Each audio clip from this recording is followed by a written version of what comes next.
It's another busy week for game news, especially if you're into the Nintendo Switch, Japanese RPGs, and Final Fantasy XIV. Every week I make a video highlighting any video game news that interests me because although Nico and I play a lot of games, he tends to be pretty oblivious to news about them, while I am pretty obsessed with it.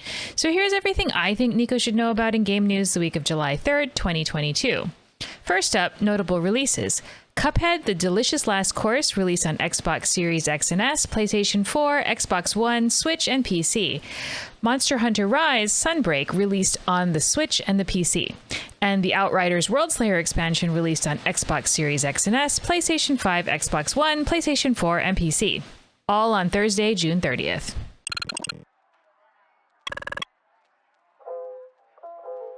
On June 28th, Nintendo streamed a Nintendo Direct Mini Partner Showcase. In it, they showcased a lot of games coming to the Nintendo Switch. The entire thing lasted just under 26 minutes, but they covered a lot from the highly anticipated Monster Hunter Rise Sunbreak to charming indie games like RPG Time: The Legend of Wright. I'll be covering the stuff that I thought was cool in today's news video, but I highly recommend checking out the full Direct Mini at the link in the description below. We have a new trailer and early access release date for Disney Dreamlight Valley, the free-to-play life sim that looks kind of like Animal Crossing with a Disney skin.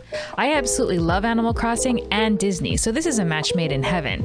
I can't wait to make friends with all the different characters. It will be launching in early access on September 6th and will require either an Xbox Game Pass membership or a purchase of a Founders Pack to play during the early access period. I really wish they'd tell us how much that Founders Pack will be. Just a few more weeks before audiences in the West can finally experience Live Alive, a role-playing game by Square originally released on the Super Famicom only in Japan back in 1994. Some of my absolutely favorite games of all time are the JRPGs that Square made in the 90s, and I've always wanted to play this. Plus, the music is composed by Yoko Shimomura. The director, Takashi Tokita, is most known for his work on Final Fantasy IV, Parasite Eve, and Chrono Trigger. There's a demo available on the Switch, and your progress can be carried over to the full game once it releases on July 22nd. I can't wait. We're getting a new Dragon Quest spin-off game. Dragon Quest Treasures looks like an updated version of the Dragon Quest Monsters series of games. These games are more like Pokemon in that you capture and raise monsters to fight for you. Unlike the DQ Monsters series though, your characters actually get to fight as well. I love Dragon Quest, and I'm still hoping that they'll release the Dragon Quest X offline game in the West at some point, but for now, I'll take what I can get. Dragon Quest Treasures releases on the Nintendo Switch on December 9th. Square Enix is releasing a game that looks like a cross between Final Fantasy and Stardew Valley. SE's website describes Harvestella as a brand new lifestyle simulation RPG where you can explore an imaginative world, tend your crops, make new friends, face enemies in dynamic combat, and unravel the mystery of the Season of Death, Quietus. I'm going to have more life sim games than I know what to do with pretty soon.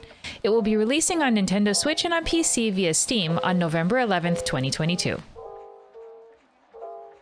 Square Enix released 2 new trailers for Tri-Ace's upcoming Japanese action RPG Star Ocean: The Divine Force, a release date trailer and a trailer showcasing characters in combat.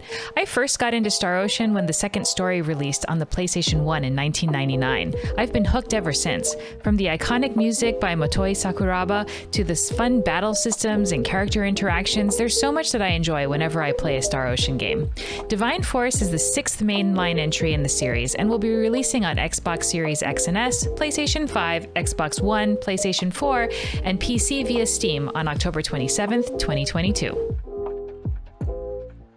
I don't know if it's because I wasn't paying attention or what, but I had no idea that Square Enix was planning on any DLC for Stranger of Paradise Final Fantasy Origin.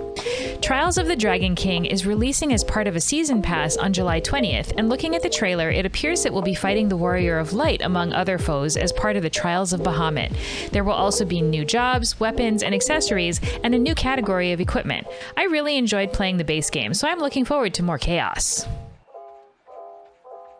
Bethesda released a new trailer for its upcoming story-driven first-person shooter Redfall, giving us a little more information on the skills available to each of the characters you can choose to play and reminding us that we can either play alone or squad up with up to 3 of our friends. I'm looking forward to playing this when it releases next year on Xbox and PC.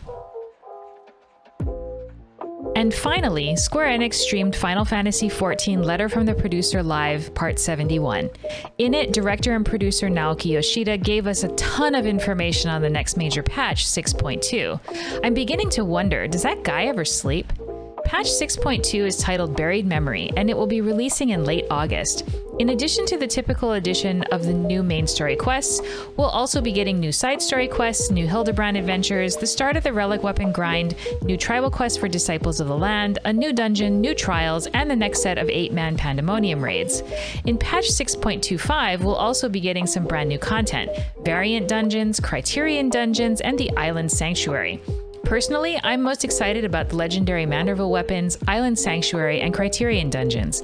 The entire live letter is about 2 hours long, and it's all in Japanese, but there's English on this PowerPoint slide, so you can get more details at the link in the description below.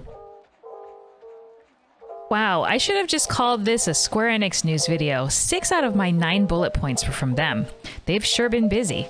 Anyway, the last few years have been comparatively sparse when looking at JRPG releases, and now it feels like the video game industry is making up for that. Well, join me again next week for more news and adventure. Until then, play lots of games and have an awesome week.